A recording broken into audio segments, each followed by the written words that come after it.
Hello बच्चों, कैसे हो आप लोग? आई एम वेरी श्योर बेहतरीन होंगे। सो बच्चों, अभी आपके ग्रुप वन की एग्जाम खत्म हो गई है और आप ग्रुप टू के लिए प्रिपरेशन शुरू करने वाले हो और डेफिनेटली आपकी जो एग्जाम होगी अब वो दिसंबर में होगी। तो एक बहुत बड़ा डाउट है कि ग्रुप टू हम ओल्ड सिलेबस के थ्रू करें या फिर नए सिलेबस के थ्रू करें, क्योंकि बहुत सारे टीचर्स हैं जो ये कह रहे हैं कि आप नए सिलेबस के थ्रू कीजिए। कई टीचर्स हैं जो ये बोल रहे हैं कि नहीं यार, आप ओल्ड सिलेबस के थ्रू कीजिए, वो बेटर है क्योंकि वहां पे 2 MCQs हैं। सो देर आर मेनी माइंडसेट। और नए सिलेबस को लेके सर एक और प्रॉब्लम है कि कई टीचर्स ये भी बोल रहे हैं कि अब आपको 2 ही अटेम्प्ट मिलेंगे। कई मतलब उस कई में हम भी आते हैं, लाइक हमने भी आपको टाइम टाइम बहुत सारी चीजें एडवाइस की है। बट अब अगर हमको genuinely we have to take a decision, genuinely हमको डिसीजन लेना है कि should we go as per the new और द ओल्ड। मेरे ख्याल से Supan sir is the most rational person यहाँ पर, जो हमें काफ़ी अच्छे से गाइड करेंगे। और बच्चों, हम क्लियरली बता दें कि हमारा यहाँ पे कोई कॉन्फ्लिक्ट ऑफ इंटरेस्ट नहीं है, क्योंकि हम तो न्यू की भी क्लास दे रहे हैं, हम तो ओल्ड की भी क्लास दे रहे हैं। उल्टा नए वाले की फीस ज़्यादा है, ओल्ड की हमने फीस कम रखी है। और जहाँ तक सब्जेक्ट की वाइज क्लासेस की बात है, हम दोनों के लिए रिकॉर्डेड भी दे रहे हैं। न्यू के लिए भी हम रिकॉर्डेड देंगे, ओल्ड के लिए भी हम रिकॉर्डेड देंगे। न्यू के लिए भी हम लाइव देंगे, ओल्ड के लिए भी लाइव देंगे, और फेस टू फेस भी हम हर जगह देंगे। तो हमारा कोई कॉन्फ्लिक्ट ऑफ इंटरेस्ट नहीं है। तो हम यहाँ पर जो भी आपको एडवाइस करने वाले, whatever we are going to guide you, is truly based on facts and what we feel best in the interest of the student. तो Supan sir, over to you. Sir एक डिटेल्ड वीडियो अगर यहाँ पे हो जाए comparison करते हुए कि बच्चे को क्या करना चाहिए सर। सर जैसे कि अब ये जो कंसर्न है बेसिकली ये अपने ओल्ड स्टूडेंट का कंसर्न है, जो अभी मॉड्यूल 1 की एग्जामिनेशन दे चुके हैं या मॉड्यूल 2 की एग्जामिनेशन, मतलब इधर ऑफ द मॉड्यूल दे चुके हैं और दूसरा मॉड्यूल उनका बाकी है। तो सर उसमें अलग अलग पॉसिबिलिटीज़ कुछ इस प्रकार से बन सकती है।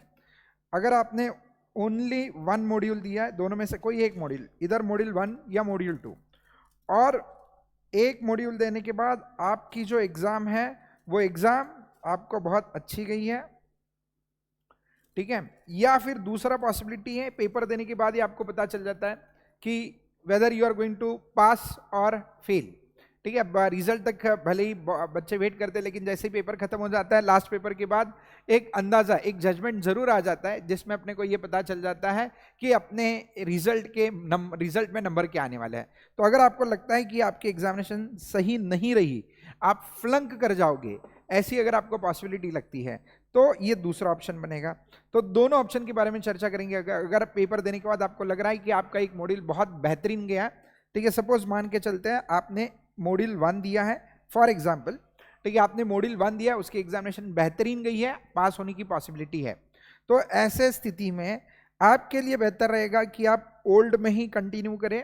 सेकेंड मॉड्यूल के लिए ओल्ड सिलेबस में ही कंटिन्यू कीजिएगा, और क्योंकि इसमें आपको 2 अटेम्प्ट मिल रहे हैं, तो 2 अटेम्प्ट आपको मिल रहा है, तो 2 अटेम्प्ट का आप इस्तेमाल करके 2 सब्जेक्ट एमसीक्यू वाले हैं, एफएम और सीएमए, ये दोनों सब्जेक्ट एमसीक्यू वाले हैं, तो इसका आप फायदा उठा सकते हैं, ठीक है। अगर आप स्विच होने की सोचते हो तो उसमें डिसएडवांटेज क्या है?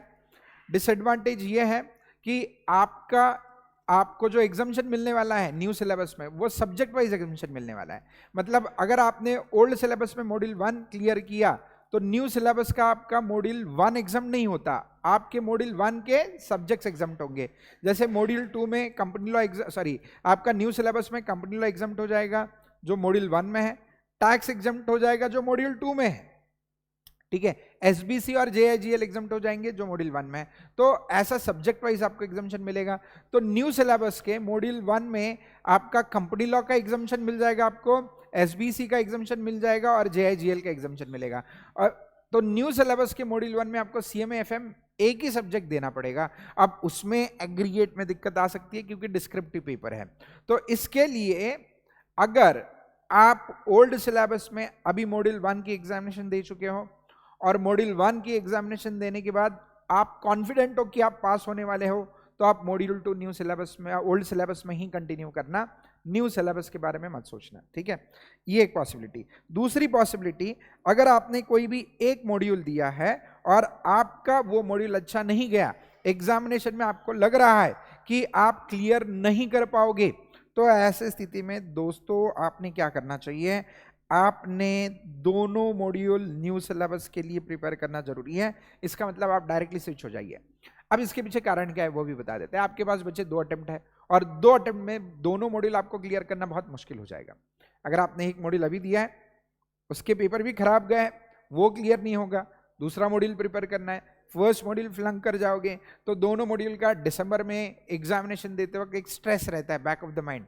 और वो स्ट्रेस क्या रहता है कि अगर ये अटेम्प्ट में मैं एग्जामिनेशन क्लियर नहीं कर पाऊं तो मुझे न्यू सिलेबस में स्विच होना पड़ेगा, न रहेंगे घर के न रहेंगे घाट के, ये स्थिति बच्चों के ऊपर आ जाती है। तो इसके लिए ठीक है, बाद में दिसंबर में टेंशन लेने के बदले आप अभी से, अगर आपको लगता है एग्जामिनेशन देने के बाद कि मेरे पेपर अच्छे नहीं गए हैं या फिर आपने पेपर ही नहीं दिए हैं, ठीक है, ऐसा कुछ बच्चों के साथ हुआ है जिन्होंने पेपर ही नहीं दिया है, तो ऐसे केस में directly switch to the new syllabus और उसमें बोथ मॉड्यूल 1 and 2 के लिए आप प्रिपरेशन करना स्टार्ट करो न्यू सिलेबस में।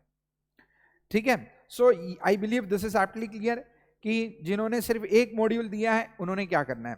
अब जिन्होंने ओल्ड सिलेबस में बोथ मॉड्यूल दिए हैं, ठीक है, बोथ मॉड्यूल दिए हैं, ओल्ड सिलेबस में जिन्होंने बोथ मॉड्यूल दिए, तो उसमें भी दोनों पॉसिबिलिटीज है कि दोनों मॉड्यूल अच्छे गए तो आपको टेंशन लेने की जरूरत नहीं। वैसे ही अगर दोनों मॉड्यूल दिए हैं और अच्छे से प्रिपरेशन आपका हो चुका है, एग्जामिनेशन भी अच्छे से लिखी है, तो कोई टेंशन नहीं है। ठीक है, बस रिजल्ट तक वेट कीजिएगा और सीएस प्रोफेशनल के न्यू सिलेबस में आ जाइएगा डायरेक्टली। लेकिन दोनों मॉड्यूल दिए और दोनों भी खराब गए हैं, दोनों मॉड्यूल दिए दोनों भी खराब गए, स्विच टू न्यू सिलेबस। ठीक है, तो बेसिकली ओल्ड सिलेबस में जाना किसने है? ओल्ड सिलेबस में उसने जाना है जिसने एक मॉड्यूल दिया और वो भी उसका खराब गया। ठीक है, सॉरी, ओल्ड सिलेबस में एक मॉड्यूल दिया है और वो उसका बहुत बेहतरीन गया है, ठीक है, बहुत अच्छे पेपर गया, इज कॉन्फिडेंट कि उसका वो मॉड्यूल क्लियर हो जाएगा, तो आप मॉड्यूल 2 ओल्ड सिलेबस में कंटिन्यू कीजिएगा। आपने एक ही मॉड्यूल दिया है और उसमें भी आपकी गलतियां हो चुकी है, या आपने दोनों मॉड्यूल दिया और उसमें भी अगर आप परेशान हो, आपको लग रहा है कि आप क्लियर नहीं हो पाओगे, भाई साहब टेंशन मत लेना, न्यू सिलेबस है, न्यू सिलेबस बढ़िया है, न्यू सिलेबस में टेंशन लेने की जरूरत नहीं है। अब न्यू सिलेबस में बहुत सारे लोगों का वहम है कि सर न्यू सिलेबस में एमसीक्यू नहीं। किसने बोला एमसीक्यू नहीं है? ठीक है, सारे के सारे थियोरेटिकल सब्जेक्ट में 20 नंबर के एमसीक्यू है। ठीक है, तो आपके 6 सब्जेक्ट में 120 नंबर के एमसीक्यू बन जाते हैं, तो क्या ही टेंशन लेने की जरूरत है भाई। हर एक सब्जेक्ट में अगर आप वो 20 एमसीक्यू को अच्छे से करते हो तो वैसे ही एग्रीगेट के लिए मदद मिलने वाली है। हाँ, एक सर वो प्रैक्टिकल सब्जेक्ट जो आपके अकाउंट्स एफएम के और फिर टैक्स का जो प्रैक्टिकल सब्जेक्ट है सर वो डिस्क्रिप्टिव हो गया, तो डिस्क्रिप्टिव से डर लगने की कोई जरूरत नहीं है आपको। प्रोविजंस हैव रिमेन्ड सेम, सारा सिलेबस सेम है आपको, तो आपको बस डिटेल सॉल्विंग, और जिन्होंने हम आईकैन से क्लास की है वैसे भी उनको डिटेल सॉल्विंग की प्रैक्टिस आदत है ही, तो ज़्यादा आपको कोई वहाँ पे दिक्कत नहीं आएगी। उल्टा वहाँ पे न्यू सिलेबस में एक एडवांटेज है, 3 प्रैक्टिकल सब्जेक्ट्स के बदले 2 ही प्रैक्टिकल सब्जेक्ट बाकी हैं। तो न्यू सिलेबस के बारे में अगर आपकी कोई भी गलत फहमी होगी तो प्लीज़ वो अपने मन से निकाल लीजिएगा, दिमाग से निकाल लीजिएगा। और इसके लिए हम लाइव भी आने वाले हैं, बस हम आपके लास्ट पेपर जैसे ही खत्म हो जाता है, लास्ट पेपर खत्म होने के तुरंत बाद हम उसके लिए लाइव भी आने वाले हैं और लाइव में हम और डिटेल चर्चा इसके ऊपर करेंगे। और इसके अलावा भी अगर किसी को हमसे बात करनी है फ़ोन पे, अगर हमसे गाइडेंस लेना है, अगर 1 to 1 अगर आप बात करके आपका जो भी मसला है वो हमारे साथ शेयर करके गाइडेंस लेना चाहते हो, तो you can straight away contact us on 8888371371। ठीक है, ये क्लास का नंबर है, या फिर दुष्यंत सर से बात करना चाहते हो तो 306666 इस नंबर पे, या फिर मेरे से बात करना चाहते हो तो 8888136555 इस नंबर पे फ़ोन करके हमसे डायरेक्टली कांटेक्ट कर सकते हैं, संपर्क कर सकते हैं। आपकी जो भी आपको गाइडेंस चाहिए होगा ओल्ड और न्यू को लेके, तो we are there for you.